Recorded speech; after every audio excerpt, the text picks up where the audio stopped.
With this episode of Backroads, we're taking it to new heights and we're hanging out at Breaks Interstate Park. 2 countdowns and some cheers later, I finally jumped, and the feeling of it was indescribable. The tornado destroyed the middle school in 2012, and those students had to combine buildings with the high school students for around 4 years. And in order to produce just one of the 60 pounds of honey it needs before winter, it must visit around 2 million flowers. So each of these boxes holds thousands of bees, and they're all buzzing away getting ready for the winter. This time 40 years ago, many folks around eastern Kentucky were experiencing something they would never forget: the flood of April 1977. Here in the mountains, there is a rich racing tradition. In the early years, racing historians connected it with bootlegging, but now for some racers, it is a family tradition. Tonight, WYMT meteorologist Allison Rogers gets off the back roads and hits the dirt. We're shifting gears and slinging dirt straight into this episode of Backroads, which is bringing us to Allison, Kentucky.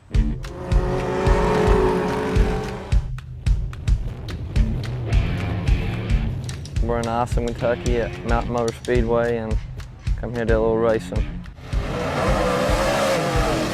This track, located in the small Letcher County community, was built in the late 60s and has been a tradition for some ever since. I am 71 years old, going on 72, and I run the first race that was run here.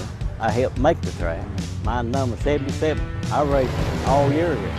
I'm particular as long as I go out there and run the race, don't get tore up, finish the race. That's what it's all about. And for some racers, it's a vice. When I was 20 years old, I got my first race car, and since then I've been racing for years. They say racing's like a drug; it gets in your system, you can't get rid of it. Saturday, we're going to the races. Whatever we do, it's all around Saturday now. This isn't just a Saturday night affair. Preparation for these races can last until it's time to burn rubber. Start Sunday or Monday, and you work on it all week till you get here, and then you work on it just about the whole time you're here. Never not something to do to it. But when engines are revved and the flag drops, some drivers say it's like being in a different world. When they drop that white flag, you're close enough to win. You're getting that adrenaline right there, like you want to just get up and fly. And folks of all ages are invited to watch. We let the kids 10 and under in free, so that to encourage families bring their kids, because the future of any sport is the young kids coming up, getting it in their blood. I just like to see it keep going. So I'm going to do it as long as I can. Lots of race fans around here. And changing of the seasons. Sometimes you might wonder where the fall leaves' vibrant color comes from. In this week's edition of Backroads, Allison Rogers takes to the skies to find the answer. We're just a few weeks into fall, but we're seeing signs of the season changing all around us, whether that's the temperatures getting cooler or the sun setting sooner, or perhaps the most visual, the leaves changing. Now, what goes into the science behind that? That's what we're exploring for this episode of Backroads. Dr. Ross Clark is a retired biology professor at EKU, and his experience with teaching botany made him just the right person to talk to. Everybody enjoys seeing the leaves color, and it's just a special time of year. As it turns out, the whole process boils down to one thing. What's really behind it is energy conservation. During the warm seasons, trees have a lot of energy and grow an abundance of leaves that contain chlorophyll, and that gives leaves their green color, or green pigment. And in the summer and spring, there's so much chlorophyll that it masks other yellow and orange pigments. But once the trees start sensing longer nights and cooler temperatures, the chlorophyll breaks down and goes back into the tree until it can be recycled and used in the following warm season. Now that breakdown exposes yellow and orange pigments, and alas, you have fall foliage. Of course, the weather influences this process. For instance, if it's abnormally dry, like it is this year, a vibrant foliage is not in our favor. The lack of rain can cause the leaves to fall early, and they often fall before the autumn colors have a chance to show. The leaves have just given up.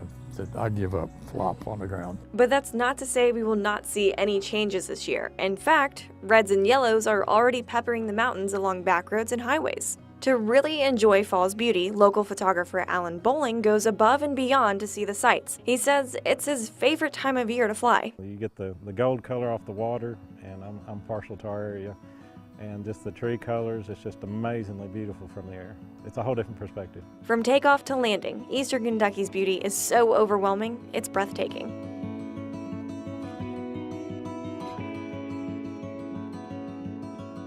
Now these beautiful reds and yellows won't stick around forever. They're expected to last for the next couple of weeks. For now, taking the back roads all across Eastern Kentucky, I'm Allison Rogers, WYMT Mountain News. 5 years ago was certainly a trying time for the mountains. But one family experienced a miracle. WYMT's Allison Rogers has the story. Sirens were a familiar sound on March 2nd, 2012. It'll always be a day that I remember. Most remember it for sorrow, as more than 24 lives and countless homes were claimed by tornadoes. Monster of a tornado for this area. It is hard to think that my day was so special, but then 15 minutes down the road, it's total destruction. On March 2nd, 2012, Amanda gave birth to her first child at Highlands Regional Medical Center in Prestonsburg. Not long after, they were told to relocate to the hall. We were pretty much in shock. Here, I just had my baby just enter the world, and it's supposed to be this happy moment, and then all of a sudden we're getting rushed out. Luckily for Amanda and her newborn son, the hospital was spared that day. I was told if the tornado had came over one more mountain, that the hospital could be part of that destruction. So it's by the grace of God that the hospital was not hit. It was saved by God.